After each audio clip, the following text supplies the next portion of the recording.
In the following presentation, you will hear about 13-year-old Edward Warren Jr., the first American to go up in a hot air balloon.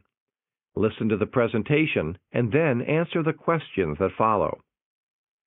Peter Carnes placed a small iron stove in a balloon one fine June day in Bladensburg, Maryland.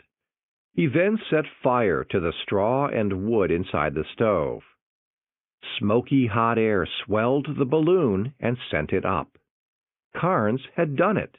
He was the first American to develop a method to lift a balloon using hot air. Carnes decided to try it again in nearby Baltimore.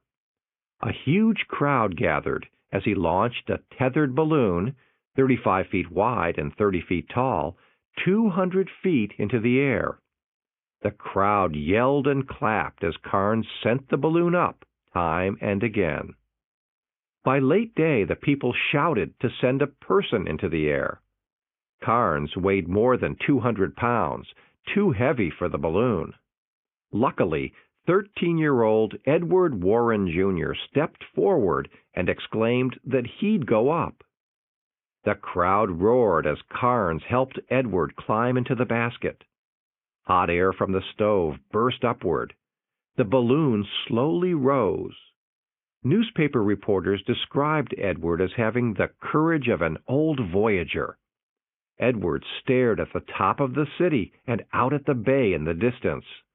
He was the first American to see such views. By flying on the wings of the wind, Edward Warren Jr. had played a big part in the history of flight.